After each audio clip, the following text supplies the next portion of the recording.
Certo é que há aí um aspecto que eu acrescento, ou que recordo mais concretamente, que me parece que passou um bocadinho à parte do país, tirando alguma análise mais especializada ou alguns órgãos de comunicação mais especializados, mas fora isso pareceu-me que passou um bocadinho ao lado, que tem a ver com uma das grandes notícias, pelo menos parece a mim, é uma análise pessoal que eu faço agora, que saiu do Conselho Europeu, e nomeadamente do encontro do nosso novo Primeiro-Ministro com Durão Barroso, é o facto da Comissão Europeia estar disposta a renegociar com Portugal a forma como são distribuídos os valores do CREN, que é o último CREN, convém referir, que está em vigor até 2013, estamos a falar de quase 22 mil milhões de euros, e as duras críticas que tinham vindo a ser ouvidas em relação ao CREN tinham a ver com a dificuldade de acesso a essas verbas ou excesso de burocracia. Ora, ouvimos o próprio Durão Barroso falando na condição, a semana passada, na sexta-feira, falando na condição do Presidente da Comissão Europeia, a dizer que nesse processo de renegociação dos valores do CREN, que nada tem a ver com o dinheiro que vem da Troika, pode vir a ser possível uma espécie de front-loading, que é o acesso mais fácil aos fundos comunitários. Não foi muito falado em termos nacionais, mas parece-me particularmente importante, porque daí pode vir dinheiro muito importante para o desenvolvimento do país. Claro que pode, oxalá venha, e não estou tão de acordo consigo quanto isso em relação ao impacto que a notícia teve. Eu vi isso em todos os telejornais, todas as televisões. É evidente que pode ser uma fatia mais de dinheiros que possam entrar em Portugal, que numa altura destas não são de todo irrelevantes. Claro. E, portanto, se a própria União Europeia... Sim, mas a questão é que, se me permite, uma coisa é ver a notícia, uma coisa é ver a notícia, se me permite, outra coisa é a notícia explicar, efetivamente, o que é que pode ser feito no país com esse dinheiro. São coisas completamente distintas.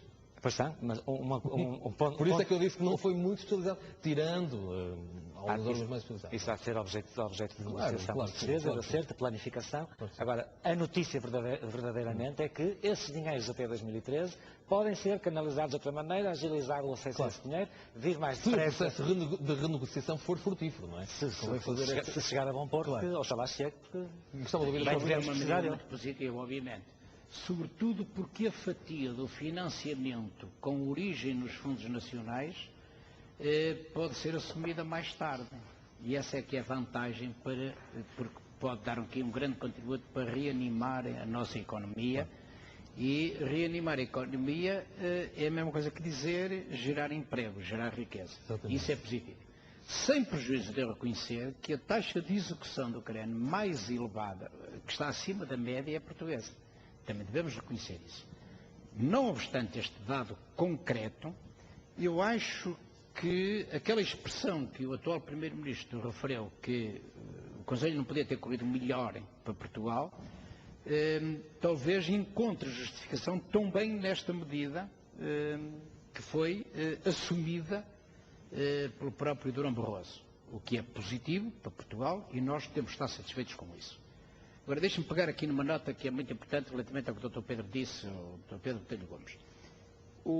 Todos nós desejamos felicidades ao novo governo, porque os êxitos do novo governo serão os êxitos do país. Claro. Mas eu continuo a pensar que o governo precisa que o principal partido da oposição, o PS, o meu partido, se reorganize rapidamente, defina a sua liderança, para poder dar o seu contributo, que todos nós esperamos seja positivo, num período extraordinariamente difícil para Portugal. Eu já disse que eu acho que o governo entrou bem, e eu sou insuspeito para dizer isto. Eu acho que o governo entrou bem. Há sinais evidentes nestes últimos 8 dias, e que sucedem todos os dias, que são positivos. Eu disse sinais, porque ainda nem sequer conhecemos o programa do governo. Claro. Mas mesmo assim, o facto de haver sinais já é positivo. E foi positivo o sinal da construção do governo.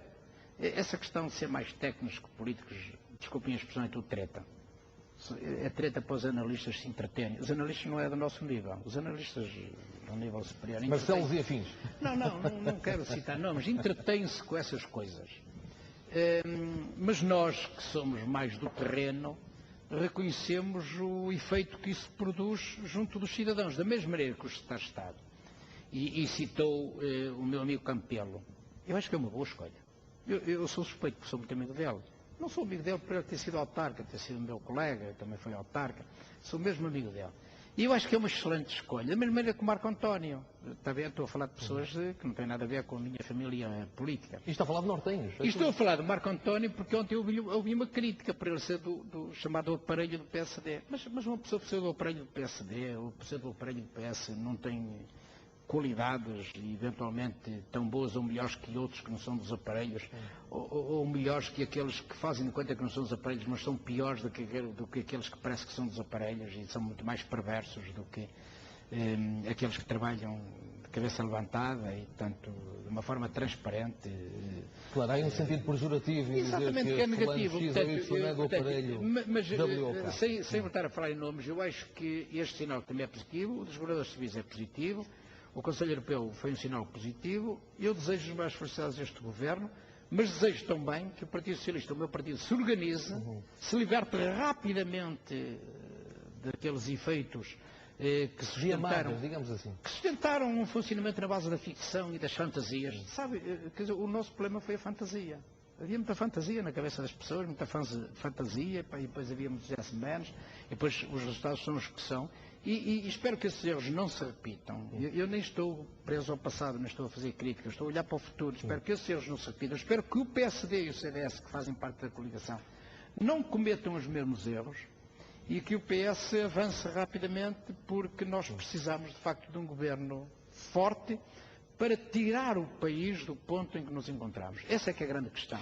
Há muita gente desempregada, há muita gente a passar mal e nós precisamos de dar um contributo, por mais modesto que seja, toda a gente, independentemente da sua ideologia, de ser independente ou não ser independente, todos temos que dar um contributo, porque eu estou muito preocupado com o que se passa no país e isto não vai ser fácil. E olhando para a frente, mas tendo em conta a experiência passada, eu tenho ainda uma pergunta para lhe fazer a si, recorrendo à sua experiência autárquica.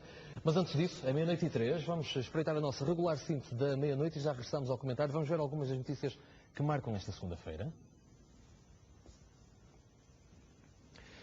A população de Montes dos Burgos, na Senhora da Hora, está contra o fecho dos Correios. Já juntaram mais de 5.000 assinaturas e hoje juntaram-se em protesto, dizendo que têm de andar mais de 2 km até a outra estação. Vamos ver esta notícia mais adiante. Digo-lhe ainda que a suspensão das obras do túnel do Marão vai deixar, ou pode deixar, 1.400 trabalhadores no desemprego.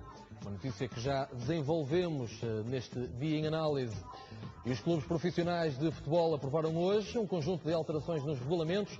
Entre elas está a penalização com jogos à porta fechada para os clubes, cujos adeptos provocam interrupções graves. É uma notícia que pode ser importante no âmbito desportivo e que vamos aprofundar mais adiante neste dia em análise, mas esgotando agora os minutos finais de comentário, eu voltava à conversa com o Narciso Miranda porque tive o cuidado antes deste dia em análise, espreitar a sua página de Facebook, as páginas de Facebook são um utensílio de trabalho, se quisermos, nos dias que correm, a partir do momento em que o próprio... Mas espera aí. Tendo em conta que o próprio Presidente da República emite comunicados via Facebook, mais importantes e mais ferramenta de trabalho se revela atualmente, e há muitos políticos e empresários que demonstram o seu ponto de vista no Facebook. E na sua página eu vi um apontamento que me pareceu interessante para o nosso comentário, que é o Narciso Miranda fez questão de recordar que foi autárquica com o FMI cá, duas vezes, e que saiu-se bem. De resto, os seus mandatos foram elogiados. Por isso lhe pergunto, acha que os autarcas, e sabemos muito bem a importância do papel autárquico para o desenvolvimento do nosso país, é inegável, têm que estar preocupados ou esperançados com a conjuntura em que vivemos?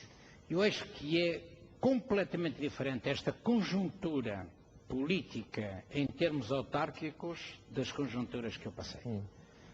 E eu, modéstia à parte, tenho alguma autoridade política e moral para falar desta área. Nós tivemos 2 vezes o FMI em Portugal, esta é a terceira. Eu era autarca. Eu fui autarca com todas as maiorias que depois de 25 de abril tivemos em Portugal. E criei excelentes relações com todos os governos. Todos. Não só com os governos da maioria do meu partido, também com os outros. Hoje orgulho-me dizer que tenho um grande respeito, e sei que é recíproco, com o professor Cavaco Silva, que foi Primeiro-Ministro durante 10 anos, com o Dr. Durão Barroso, etc. Isso tem a ver, meu caro amigo, com o rigor, com o sentido de responsabilidade. Isto tem a ver com o espírito de missão.